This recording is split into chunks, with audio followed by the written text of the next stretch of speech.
Hey everyone, and welcome. So to those who didn't join the panel, my name is Maryna Iaremenko. I'm Ukrainian. Is it a little bit not visible for the back rows? But it's not my first time in Krakow. I've been here last year. When I was sadly the reason was because I had to evacuate my parents from Ukraine. But Krakow was amazing.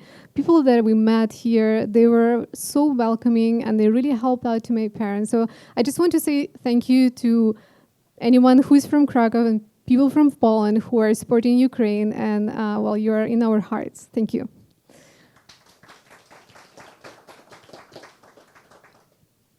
And now, back to the topic. So I would like to talk about hardcore female audience, which is not something that a lot of people talk about, and specifically on mobile. So kind of a double trouble topic. So that is myself. I have 10 plus years of experience specifically in free-to-play mobile gaming. I started in 2012 and I worked in Gameloft, Social Point, King, Game House, and now I'm at Scopely. So quite a wide range of companies. All of them are free-to-play. And so these are the games I worked on. So some of them were for casual audience, some of them were for hardcore audience like shooters, racing games, and now it's a Forex game. So why do I want to talk about hardcore female players? When I started playing games, my first serious game was Diablo 2, and I fell in love with it, and I was thinking, okay, well, am I the only one? Am I the only girl that is playing this kind of game? And that was, I don't remember the year, but since then I was wondering. And the more and more I progressed in my career, the more other female players, my colleagues and friends of friends that I met, I was asking, okay, what are you playing? And some of them told me quite hardcore games like WoW and some other RPGs, and I was like, okay, well, we can't be the only one. So basically, I had a time where I was researching female players, and I was researching also hardcore female players, and I'll share with you some learnings that I had over the years. So, okay. Again, when we talk about mobile gamers and female mobile gamers, usually people say, well, all of them play Candy Crush, and that's kind of the end of the story. Well, I can tell you, no, not all of them play Candy Crush, or not only Candy Crush. So first, let's start from a bigger picture. So right now, it was 2022, one of the studies, and there are multiple, showed that female players represent 51% of the market size compared to male players. So you can say it's kind of an equally sized market gender-wise. But I can tell you that I was checking other reports, and this trend was growing since 2014, 15, 16, etc. And so they're capturing more and more in an overall kind of market size. Another thing that is important is to talk about the geo. So when we talk about the geo, is when you're planning what market are you going to be going for with your game. And on the Western markets, the top geo usually is the United States. And in United States, the female players represent 55% over male players. In UK, the gap is a little bit smaller. The situation is very different if you look at the Southeast Asia or South Korea. So there, the markets are dominated, male-driven. Another interesting fact that I found that female players on average spend more. So they have a higher, like 30% higher in-app purchases number on mobile, and they also spend 35% more time in games. So these are not as small differences, and it just kind of made me wonder why are they so engaged. But we're going to talk about it later. So another interesting point is to measure the market size of the genre that, basically, we have different genres on the market. Casual is a very big one, but actually mid-core, revenue-wise, is the biggest one. So mid-core games can be split into many subcategories, like RPG, strategy, shooter, action, for example, like on this graph. And mid-core games in 2022, they were representing 60% of the revenue. And it came down to $24 billion. It was just the first half of the year of 2022, study done by Sensor Tower, but you can see other reports on the market. And basically RPGs were taking 27% of that, and strategy 21% of that. So it's a huge market. I mean, okay, so it's a full stop. It's a huge market. And now I was curious, okay, so this is a market, mid-core, and what are the games that represent it? So when I look at the market, usually I take the top 200 grossing games, how they're called, or maybe just like ordered by revenue. And some of these games have a huge proportion of female players towards male players. So you can see on the left side, on the right side, sorry, I'm looking and it's kind of a bit different for me. So on that side, you can see games that have the majority of female players, so more than 80%. And these are games called, lifestyle RPGs. I call them lifestyle RPGs. I'll talk about them later. Then we go into games that are empire building simulators like King Choice and Game of Sultans. And then I marked specifically Genshin Impact because it's a very game that everybody talked about back then and still. They have a huge percentage of female players. It's around 66%. It's combined between iOS and Android. So it's focusing though on the United States because I wanted to focus on the Western market. I know it better. I mostly worked on the games that are targeting that market. And then you have other games that are can be grouped by genre. For example, I marked for access. So status survival, puzzle and survival, The Ants, Lord Mobile, Ebony, Game of Thrones Conquest. So these are heavy strategy games and they are mobile games. And actually there is a decent percentage of female players playing them. And there are some other known RPG games, less female players, but it's still pretty. Please screenshot it, take photos because I think it's pretty interesting. Also, the numbers above represent the lifetime revenue, and like 3 billion for Genshin Impact. I think it's a very juicy number. So to sum it up, you can see that a lot of women play top mid-core games on mobile. And specifically, again, it is true in the US. And the top genres that they select are collection RPGs, action RPGs like Genshin, and empire simulation games, and 4X strategy. Also, if we look at the general trends, they tend to play more longer sessions and also more sessions per day. And they do more in-app purchases. So now let's see, why do they like those games, or why do they like mid-core games in general? So let's talk about their motivations. Sorry, I have to point at my computer actually. So one of the reports on player motivations was analyzing the top the top motivators that the female players were saying, and for them, social was like very, very important. So they want to connect and they want to feel supported. So they want to be part of a community that supports them. And 1 in 2 female players that Google surveyed, they said that basically they want to connect with like-minded people, so with people that they can relate to, they can share experiences, they kind of understand and have the same values. And 77% of women that engage in mobile gaming communities say that they make them feel more confident as a person in real life. So you can see that even games have impact on female players outside of games, which is pretty remarkable. And then 70% of those who play RPG games, they said that basically games help them to feel more comfortable when they express themselves. Then talking about social a little bit in kind of game-specific terminology. So what I've seen myself playing in a lot of these games, I mean, I think I played almost all of the games that I've put on the graph before. And in the communities, in the clans, the teams, etc., led by women or had big proportion of women, I found that they were more inclusive. And there was no shaming or anything like that when I said, okay, I'm a woman. So it was more about, okay, we have the hard work to do and we're doing it, and it doesn't matter who you are. Also, they do prefer more features that have kind of an element of reaffirmation of success rather than For example, maybe example will be better. Basically, in one game, you can only upvote the performance of other people in the competition, and that was highlighted as kind of a preference versus if there would be a downvote. So basically, these kind of little things that let them feel supported and encouraged really makes a difference.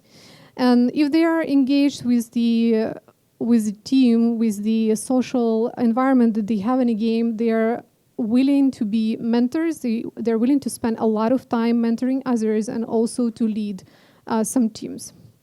The example I put here is the screenshot from a game, COVID Fashion, and they had a very interesting take on matchmaking. So how we usually see matchmaking for clans, you just go in, there's a list of clans, most of them are full, and you have no idea what you need to do. So they decided to go the other way around. They give you a survey that is about your hobbies, what things you like in life, and that's how they matchmake you with a clan. So there is much easier way to find the team that you would like. Another important element for a lot of women, so 67% of women highlighted that they really like seeing a good story in the games that they're playing. And the genre doesn't have to be the defining thing because they have actually quite broad taste, and mystery, drama, even horror. There was a game that I showed in that pink graph, Identity V. It's a horror theme game, and they do like it a lot. Elements of romance, fantasy, and fiction. So a lot of these things you can combine, mix and match, whatever makes sense in your game, and they will still enjoy it. They do enjoy more if there is an interactive story, and if you can do meaningful choices, that will be a big bonus. But very important to understand that most female players play as female characters, and it's very important to keep them relatable so that they can relate to those characters.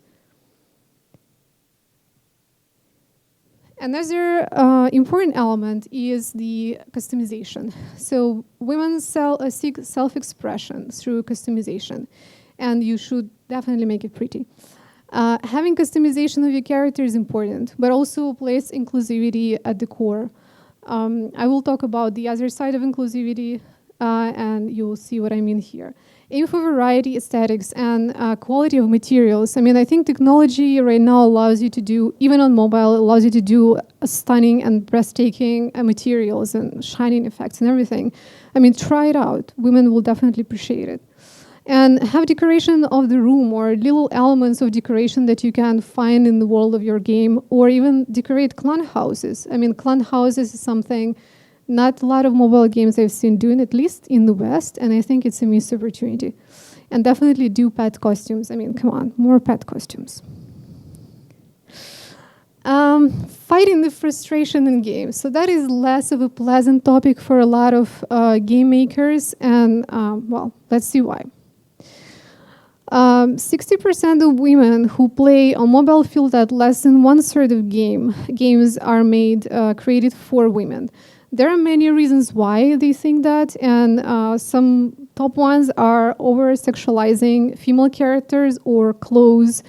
Sometimes it's weird why female character is dressed in so little clothes and the male characters are like full uniform, but that's just, yeah, the games. And also infantilizing some characters and their voices or their animations sometimes. It also brings them down. Another thing is, well, game makers. So that is a topic I was observing evolved over the years. We have more women that are making games, but it's still not enough. And 28% of the game makers are women as of now. I don't think we are there yet to make, well, kind of, to make it move forward fast enough. And then the issue is even worse in leadership. And what happens? Okay, so it's not just having them that makes a difference, but it's also including them in the conversation when you're trying to define what is the profile of players you're targeting, and hearing their voice and empowering them to talk. So all of these things count. But if you don't have them at all, you don't have anybody talking about that. And another thing is how we market games. So if you go on, for example, App Store, you can see all those icons. You don't even need to get inside the game. And you can see that only 22% of games icons are female players. They don't necessarily they are not all characters, but still majority of them are male characters, and they are very stereotypical, masculine, godlike, hero-like. So it does discourage women from playing. It doesn't mean that they will not do it at all, but it does discourage them. So another more sensitive topic is the abuse and negativity from game community. And 44% of women, it was again Google report, said that they experienced negativity or received abuse on mobile. So sexual harassment, stalking, and simply downplaying their skills and expertise inside the games or outside of the games. These are the most typical forms of abuse. And sadly, hardcore game communities are known to be more toxic than others. And it scares off some female players. They don't want to just get in there, basically. I can tell you from my own perspective, and I have been, let's say, on the receiving end, where players were reacting in a weird way when I said that I'm a woman. So I usually don't say that I'm a woman playing a game, and I say that I'm, I don't know, John or something. Important pro tip, don't forget what you said your name was, because then they will call you out on that. Another thing, concluding on that, is what do you need to avoid if you want to target more women in your games? So on a panel, there was a kind of a similar topic. I think hiding options to report abuse, or on the contrary, showing them, showcasing that they're there if you need them, is very important, because very often you have no idea what to do. You got this message. What do you need to do? Post it somewhere? No, I mean, the games should work on that. And repeating myself, avoid stereotypical representation of female characters. Sounds very simple, but it is not really. I think it's a lot of kind of groundwork and how you're building your story, how you're building, sometimes it's even tutorials and kind of the full experience of your game. Avoid story tropes that put women in weak and childlike positions, giving them a role of a victim. I have seen it, and I keep seeing it in some games where you have a female character that is in distress, damsel in distress, and you need to save her, and oh my God, this kind of story over and over again. I think we need to just stop doing it. And the last one, don't assign weak classes to female characters, but I think on mobile we're doing it a bit less. Okay, I need to have some water. All right, so moving to the actual things that the games are doing to cater to this audience. So one of the greatest examples, and one of the things that goes very well with the world building, are cinematic-like experiences. And the games like Genshin Impact, Dragon Russia was my personal favorite, Ni no Kuni Cross Worlds, and the new game that will come this year, specifically catering to female audience, is Infinity Nikki.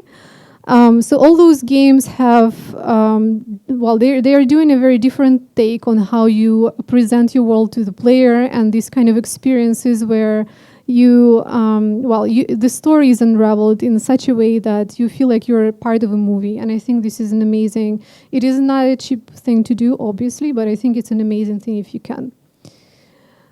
So also story and how the story is built in the games. The presentation is important, as I said. So story-driven world exploration is quite a key element for female players. And one of the reasons why Genshin Impact is so popular is because both world building and the story is so intertwined, and how they are building the adventure going forward is very strong and powerful. And the element of building your relationship, even within game characters, I think that's one of the flavors that women like a lot. Then talking about social, one more time, it's all about how you build your community and how you build the interactions around the community, that they basically, that they allow players to fulfill all of these kind of things, that community is built in a way that is more supportive. It's not bullying other players. Then you have a lot of activities for different types of players, because some players like to be more laid back, and you shouldn't be punishing them for that. And there are clans for these kind of players. But there are players that want to be going like very strong, hardcore, and playing lots of sessions per day together, and for them you need to build the specific kinds of features where they can also share the knowledge with the new players, and also they lead. A lot of women actually become leaders in these kind of games, like Forex games, one great example, because there are a lot of female players that become in charge of the alliances, and these are like some hardcore top alliances, and they play on a specific cadence, and they force players to do specific things in the game. So it's pretty interesting. If you build a game in the right way, they will engage and they will stay there, and they will be your top players. Another more kind of story / character relationship building element is dating and elements of romance. It doesn't have to be a game about dating, but there are though games about dating. For example, otome games. They're more popular on the in Asia, but I find some of the mechanics they do are quite easy and interesting. So you can have a character. Once you build a certain level of relationship, the characters start calling you, start texting, and you become.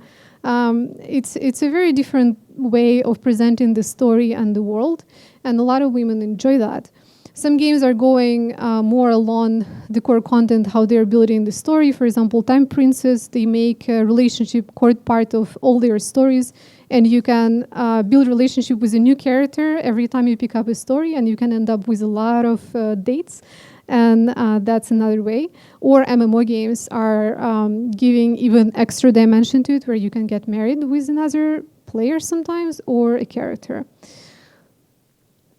And talking a bit more about customization. So there are many, many examples how you can go light on customization, but I think you should find your angle and you should go kind of a little bit further. So there are games like more Asian games, though, from what I've seen, that they do a very extensive portfolio of customizables. Like you can have different, irises, you can have the colors of your eyeshadow and all sorts of things on the face. Your hair, you can do amazing stuff. And it does attract a lot of women just because they do like to kind of choose all these little elements, and they do enjoy building their characters. And another thing is an example from COVID Fashion, which is a PvP fashion game. They added diverse body shapes, and that was not something that they wanted to add from the beginning of the game, because the game was more a fashion model-like looks and slim body shapes. But players over the years started asking, can you please do that? Can you add it? I mean, I understand it's a strain on production because you need to resize everything and you need to find a way, but when they did it, they had a huge positive feedback from players. And last but not least is an example how a game that is targeting mostly to male audience decided to do a huge event for a female audience. For example, this is Fortnite event for Ariana Grande, and majority of her fan base is 75% of them are female. And female Fortnite players is only 40% on US. And still, the concert had massive success. They also made an outfit, so it's not just an event. They did the full content thing, and they did the Crystal Hammer, and it sold a lot. And Ariana also cashed in pretty good. Sweet. Okay, so one genre that I particularly love is lifestyle RPGs. And these are the screenshots,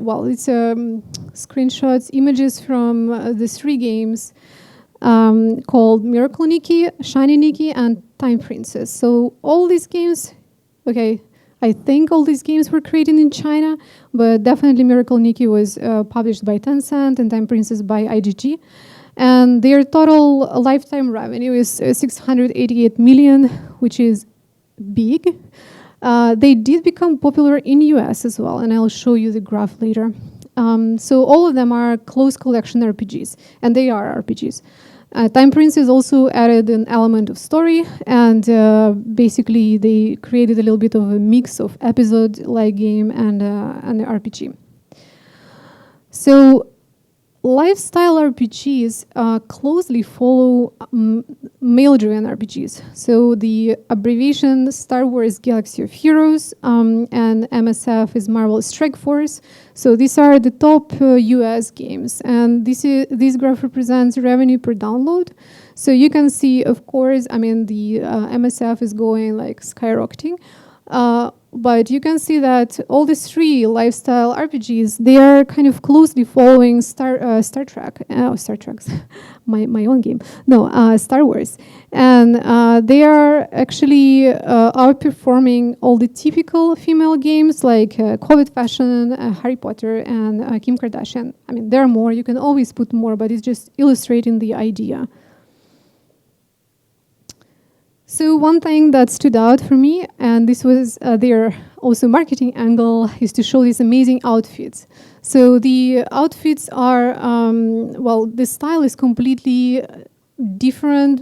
You can have like a look like this, like ghost style, and you can be a K-pop star. You can be, I don't know, like whatever you want really. And the materials and the look of those clothes, I mean, the screenshot doesn't do it justice, but you know, the materials are amazing. But as a game designer, I always look at the core loop and what do they actually do. So the core loop is rather similar to the RPGs that I listed for male audience. Basically, you start with completing missions, you have some story things that you go through, and you realize you collect actually clothes. You spend stamina, so yeah, this creates like a very nice grind loop. And you need that because you want to craft and create better outfits, better clothes, and better stuff, basically. All of this is incentivized by collection. And then you discover that in mid-game, you need to do PvP. And you need to do style competitions against others. So that's where your social modes kick in, and they create like an infinite, you know, the forever games we were talking in the panel. So this is one of the things that they do. And then you need to plan to play clan activities, and that's where the whole full-on engagement comes in. But basically, all this time you're collecting clothes, you're doing your favorite thing, you're filling your collection. And Star Wars, well, does not let you collect clothes, but you're collecting other stuff like character shards, and you have the same mechanics, basically. So these are just screenshots for you to understand how do these games even look like. So the story is a classic story, very kind of simple representation. Then you have PvP. I mean, some games are in pastel colors. Maybe you don't see very well, but that outfit, I bought it. It's very good.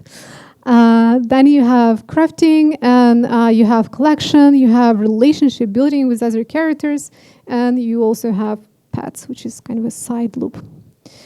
So the RPG elements, what are they? I mean, there are several light things that they do there. So they add stats to the clothes.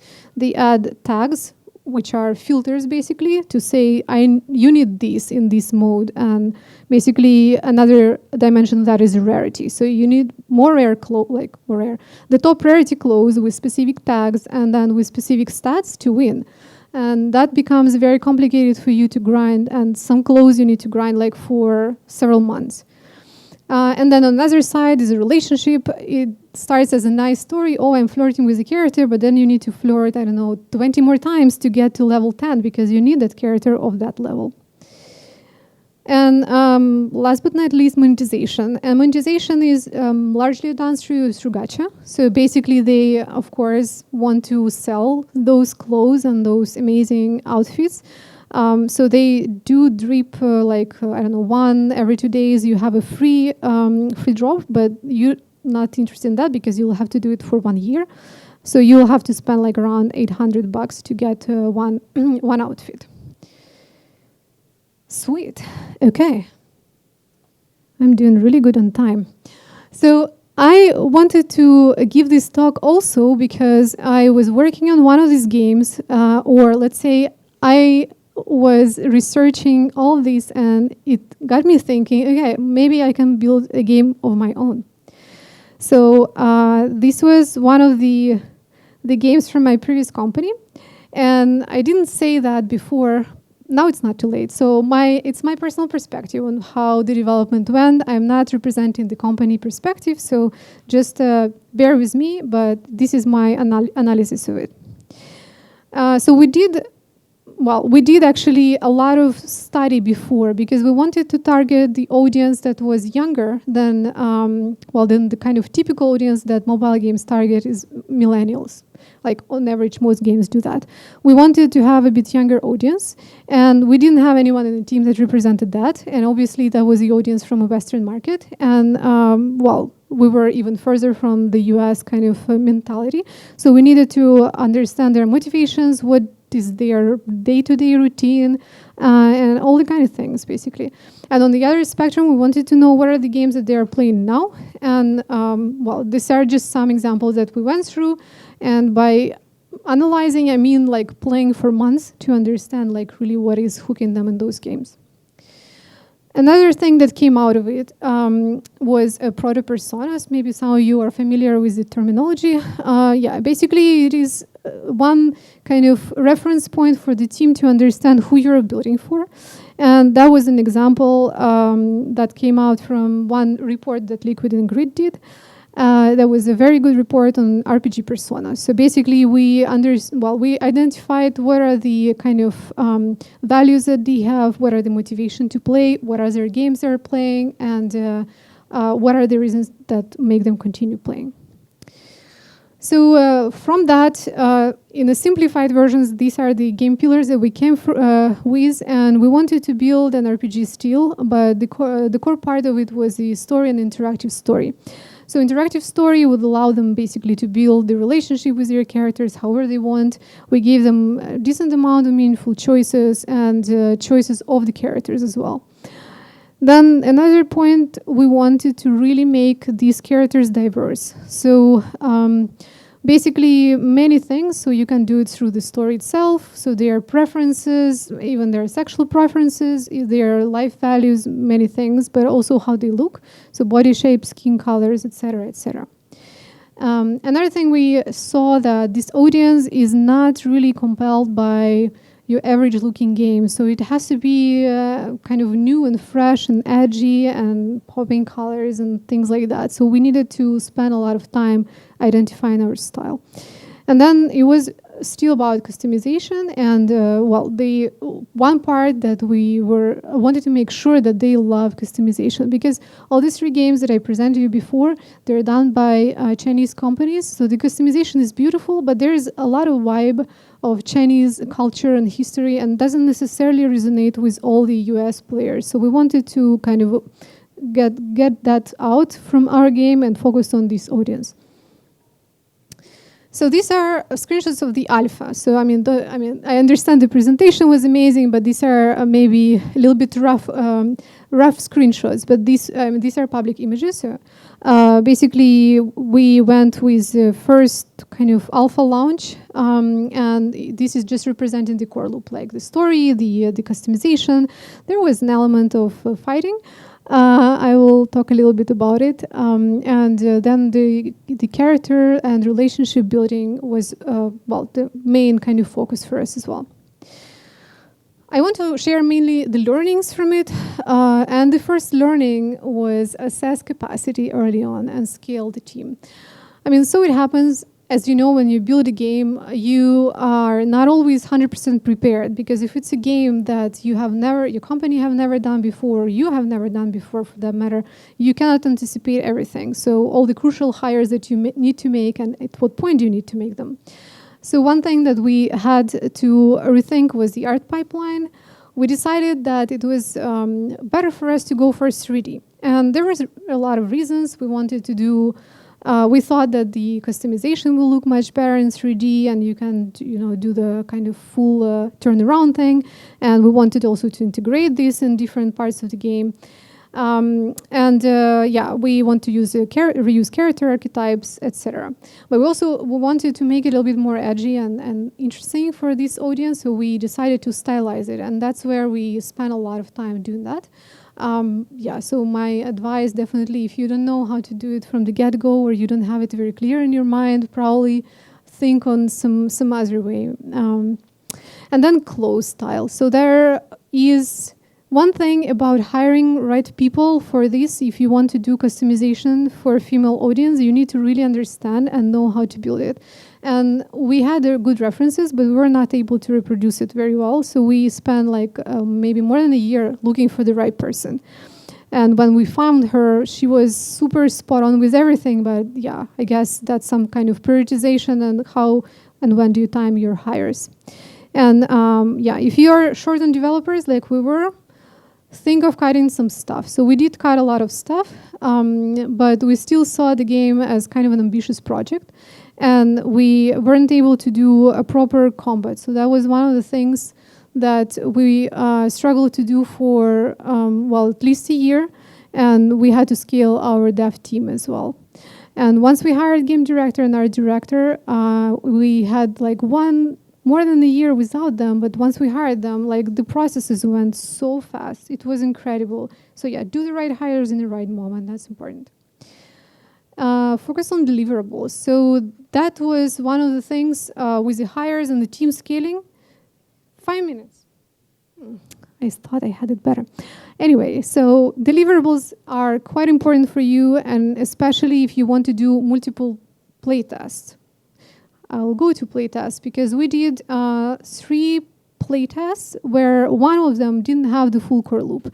And that is really an issue because you are spending a lot of effort, you're spending a lot of time, but then you can't really validate the full experience. And then you need to do a next one fast enough. And we weren't able to do that. So basically we spent a lot of time without the full understanding of how the audience perceives it. And then once we did it, we were able to iterate and do the soft launch, but there was just a big time gap.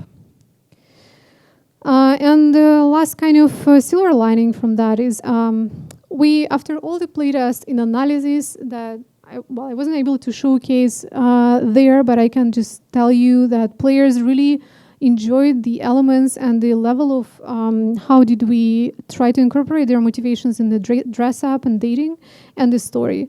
They really liked that. So there was a lot of positive feedback. And the art style and diversity, so we had several characters. And they were specifically saying that like these two, they are amazing in this kind of for diversity fit, and for them, they were looking for the games that have that, and they didn't find a lot. So that was super encouraging for us. Although combat definitely was a weak part, and one issue was definitely the speed, how we could iterate on it and develop, but that was something we could not continue going forward with. But long story short, due to the team member shortage and also the ambitious scope, we weren't able to continue the project, and we decided that was enough kind of learnings that we got for that time, and we had to stop it. But if you ask me, with better planning and more resources, would I do it again? Absolutely freaking yes. I would do it again many times as it needs to be to get the right game for this audience, because I think they deserve it. I think there is not a lot of those games in the market, and I would say, yeah. And then, should you try building an RPG for a female audience? I would say yes and hire me. I guess it's a joke.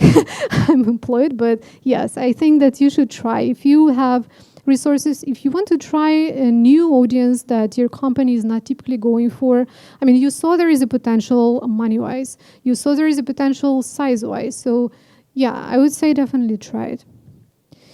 And, okay, just conclusion slides where I will just like re-emphasize several points that I made. So accept and embrace that a lot of female players play and pay in hardcore mobile games. That screenshot at the back was actually from a female player playing Genshin Impact. Understanding them is important, because I have seen a lot of people go with assumptions first and saying like, oh, I know this audience, but then in reality, when you start playtesting and getting feedback, you're like, oh, I was so wrong. So if you can do some groundwork before that, I think it's important that you do. Diversifying your team. So I can't say, which specific type of female professional do you need to hire. It depends on your game. But I think just having the voices and having kind of people that understand this audience is very important, because I have seen the difference in my team when we hired a specific artist that she understood exactly what the customization they wanted. It was like a rocket speed from that moment.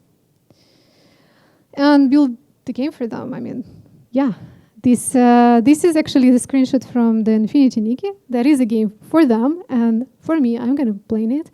But yeah, give them ways to self-express, to build their story, and create systems for them, and integrate them in the community.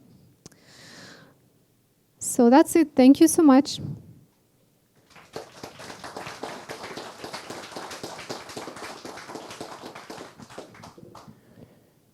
Thank you very much. And we have question already, so please to the mic. Oh, sorry. No, go ahead. Okay. Thank you for the presentation. Very insightful and also very time relevant, I think. You could say I represent the female game community. One thing that I noticed from your presentation that you talked about the top genres, and there was both horror and romance, which usually maybe don't go together. Like if I take myself as an example, I can't really relate to the need of doing dating games and romance, but I really like survival horror.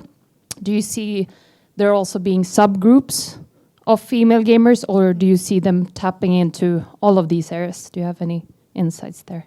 Yeah, I mean, I can tell you that for sure there are subgroups, because I was talking about the general audience, and these were, so this specific slide with several genres that they like, that was for an average female player in hardcore games, but definitely there are some things that mix better than, like dating and horror maybe doesn't go together very well. I can see a world where you can do it, but it's better to mix it with maybe mystery and yeah, some fantasy kind of genres. Yeah. Thanks. Hey, it's very interesting thing you said. I didn't make it to be on the first minutes on your speech, but I was wondering what is the different, like what you will say about the potential in monetization of this like audience. Did you show maybe this data on the beginning of the speech or? Yeah, not? I think I will have to go back. I don't know how to do it in a better way, so, well, bear with me, please. So, a big presentation, huh? This one. So, yeah, for example, I had shown the slide of the top mid-core games on mobile, and these are the percentages on the bars, like the 85%, 82, etc. These are the amount of female players in those games. So basically, you can see the revenue from those games. Yeah, but that's. I understand that you are not going to multiply it. I mean, that's not what my point is. What my point is that there is a lot of potential. I'm not in those games, so I cannot tell you exactly what is the RPI of those. Okay, so did you do like any A/B testing? Do checks in data? What is the difference between male and female in your game? Yes, sadly, I cannot share this information as a part of Scopely, because here I'm representing myself and my personal research. But I mean, even with just this information, you can definitely assume that there is a big spending potential, because these are massive games. I mean, I'm not talking about some kind of small hyper-casual game. So. Okay. What do you think about the idea that extending the game, like RPG-wise games, for the female audience? What do you think about the idea that this could cut off the male incoming to the game, or increase their cost of installs and etc.? Yeah, I think actually it's not going to increase the cost of installs if you're targeting hardcore game for female players, because there are just very little. There is a very small competition versus the male targeted mid-core and hardcore games. There is a lot. So I think it's actually why that is interesting, right? And even you can see here, the three games that I outlined, the Shiny Nikki, Time Princess, and Miracle Nikki, they still have like, some around 20% of male players. So they are not completely not going to play your game, but they're just going to be the minority, yeah. Yeah, I was like thinking if you have like RPG game, like 80% of male or like 90, that's increasing like by those things you show, that this could maybe increase the cost of install or like any other things. But you are assuming it, or you do a testing of it? I am assuming it with my very analytical mind. So Okay. I am 80% sure if you do it, it's going to work. 80 to 80. Okay. Then last question, because you showed the graph for your 1.5 journey with the game, and you showed the team. Do you have any data analysts in the team, or because I didn't saw that in there? Yeah, so I was not showing, as I said, this is my personal kind of learnings as a professional. So I cannot disclose any private corporate information, unfortunately. So all of this is a data from Data AI, which is kind of a public-ish source that you can see yourself to. And thank you very much. Thank you very much. Any voices in the discussion? Any questions? Okay, I think that we had today plenty of discussions about looking for your niche, being different, and this is kind of I can see this as an interesting market to tap on. If we don't have any questions, I will invite you to, because the sun came again to Krakow, so I invite you to Rage Quit Games Chill Out Zone just for a moment, because we'll have still 2 presentations. I have to make one correction, because I said that the breakfast for women in gaming will be happening here, and this is not true. The breakfast will be happening at the Wawel Trattoria. Wawel is the name of the Wawel Castle we have here that you can see on the other side of the building. So 9:30 a.m. Wawel Castle, there is a breakfast for women in gaming. And apart from that, everything what I said was true. Once again, applause for Maryna, and thank you for your presentation.